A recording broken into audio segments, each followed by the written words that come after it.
बिस्मिल्लाहिर्रहमानिर्रहीम। आज के लेक्चर में हम बात करेंगे जी फोरियर साइन इंटीग्रल के बारे में।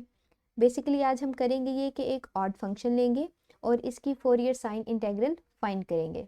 उसके बाद हम शो करेंगे कि ये जो इंटीग्रल लेफ्ट हैंड साइड पे है ये π/2 e की पावर -ax के इक्वल है।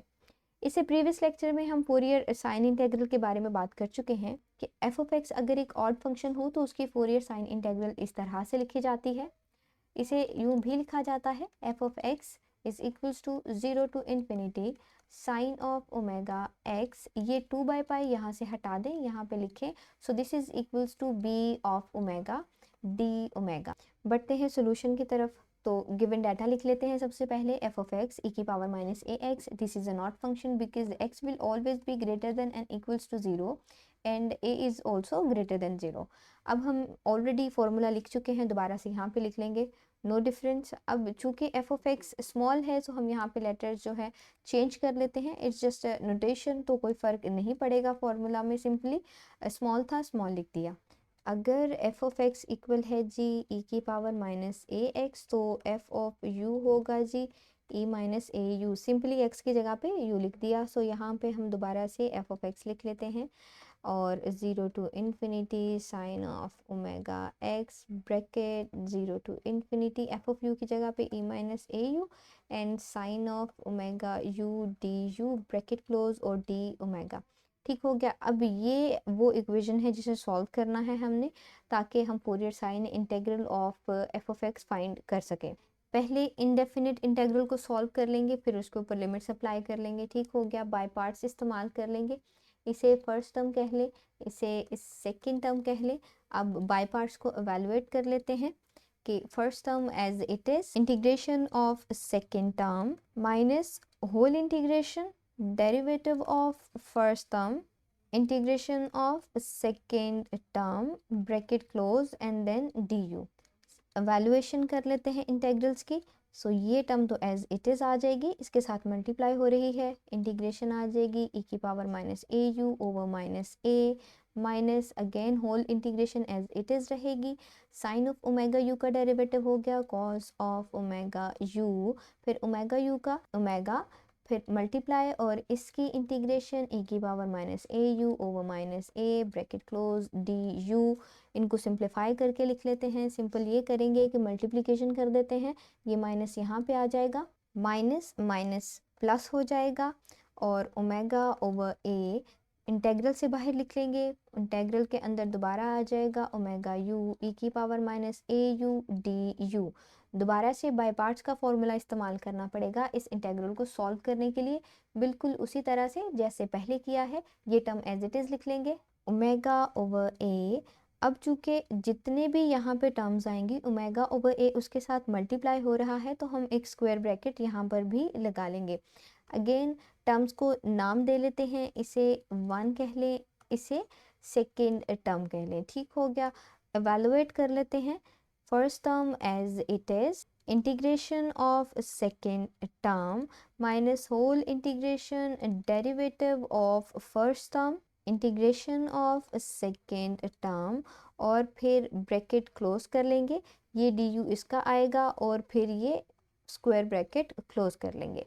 अब इनकी मज़ीद सिंप्लीफिकेशन करेंगे, ये टर्म एज इट इज़ आ जाएगी, omega over a square bracket cos of omega u as it is, इसकी इंटीग्रेशन अगेन सेम पिछली बार की तरह ही, फिर इसका डेरिवेटिव आ जाएगा minus omega sine of omega u और इसकी इंटीग्रेशन आ जाएगी e -au ओवर -a, ये दोनों कैंसिल आउट हो जाएंगे and then this du। Again यहाँ पे इस ओमेगा ओवर a को हम यहाँ पे लिख लेंगे जी ओमेगा ओवर a। और अब मज़ीद सिंप्लीफिकेशन कर लेते हैं। सिंप्लीफिकेशन में ये करेंगे कि इस ओमेगा ओवर a को इनके साथ मल्टीप्लाई कर दें, तो ये देखिए माइनस प्लस हो जाएगा माइनस, और ये हमारे पास आ जाएगा ओमेगा ओवर a स्क्वायर और इसके साथ मल्टीप्लाई होगा a -au cos of omega u। Minus plus minus आएगा, again omega square over a square और ये इंटेग्रल एज इट इज़, ये टर्म भी एज इट इज़ लिख लेंगे। ये तो वही इंटेग्रल है जिसे लेके हम चले थे, मीन्स दिस i सो हमारे पास यहाँ भी ये आई मौजूद है, तो इसकी जगह पे सिंपली अगर हम ये कैपिटल आई लिख देते हैं और इस तरफ भी आई ही था। अब इनको सॉल्व कर लेंगे तो ये नेगेटिव में टर्म इस तरफ आके प्लस में हो जाएगी। इन ये दोनों टर्म्स इसी तरफ ऐसे ही रहेंगी। इसे सॉल्व कर लीजिए एलसीएम लेके, तो हमारे पास सिंपली बचाता है आई, कॉमन ले लिया दोनों से, a square plus omega square over A square. ठीक हो गया, ये दोनों टर्म्स इसी तरफ, लेकिन हमें सिर्फ आई चाहिए यहाँ पे, क्योंकि हमारा रिक्वायर्ड जो इंटेग्रल जिसका आंसर चाहिए वो आई ही है, तो हम इसी तरफ आई ही रखेंगे बस। और बाकी ये जो टर्म है इसे इस तरफ ले आएंगे, लेकिन ये इस बार इनके साथ डिवाइड होगी, मतलब यहाँ पे मल्टीप्लाई हो रही है, तो यहाँ पे सिंपली इसको हम रिवर्स कर देंगे, ए स्क्वायर प्लस ओमेगा स्क्वायर, तो ये यहाँ से हट जाएगी। ठीक हो गया, और ये बाकी सारी टर्म्स एज इट इज़ इस तरफ लिख लेते हैं। इस टर्म को इन दोनों के साथ अंदर मल्टीप्लाई कर दें, ये ए स्क्वायर यहाँ पे, और यहाँ पे आ जाएगा a square plus omega square, again इसके साथ भी ए स्क्वायर, और यहाँ पे आ जाएगा a square plus omega square. ठीक हो गया, एक ए तो इस ए से कैंसिल हो जाएगा, हमारे पास यहाँ से ये टर्म हट जाएगी क्योंकि हमने मल्टीप्लाई कर ली है। और ये ए स्क्वायर जो है इस ए स्क्वायर के साथ ख़त्म हो जाएगा, यहाँ पे एक ए बच जाएगा, सो ए बच गया। सिंप्लीफिकेशन हो गई है हमारे पास। अब मज़ीद सिंप्लीफाई करना है, वो इस तरह से होगा कि इसके ऊपर अब लिमिट्स अप्लाई कर देते हैं, क्योंकि इस इंटीग्रल को जितना सॉल्व कर सकते थे उतना तो सॉल्व कर दिया है, इसको अब इसके ऊपर लिमिट्स अप्लाई करना है 0 टू इन्फिनिटी, ताकि जो रिक्वायर्ड इंटीग्रल है हमारे पास उसका आंसर आ जाए। तो दोनों पर हम लिमिट्स अप्लाई कर देंगे। ठीक हो गया, सो अपर लिमिट पे 0 आ जाएगा, लोअर लिमिट पे भी 0, फिर अपर लिमिट पे 0 और लोअर लिमिट पे आ जाएगा हमारे पास ओमेगा ओवर ए स्क्वायर प्लस ओमेगा स्क्वायर।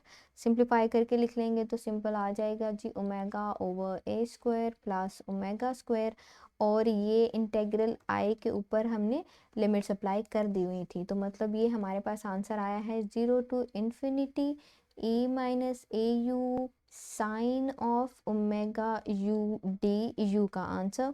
अब इसे इस्तेमाल कर लेंगे इस इक्वेशन में, ये जो हमने सिंप्लीफाई करके लिखी थी, Fourier sine integral of F of x, इसे 1 का नाम दे लें, और ये जो आंसर आया है इसे 2 का नाम दे लें।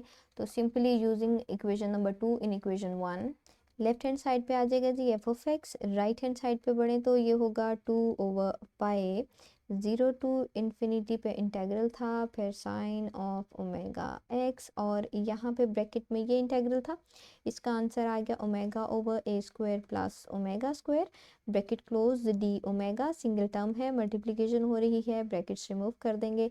अब एफ ऑफ एक्स की जगह पे यहाँ पे लिख देंगे e की पावर माइनस ए एक्स, क्योंकि अब जो हमारे पास फंक्शन है उसकी यहाँ पे कोरस्पॉन्डिंगली वैल्यू एवेल्युएट होके आ चुकी है। Fourier sine integral of this function we have calculated. अब हमने बात करना है इस सेकंड थिंग के बारे में, जो हमने शो करना था कि ये जो इंटेग्रल है ये π/2 e की पावर माइनस ए एक्स के इक्वल है।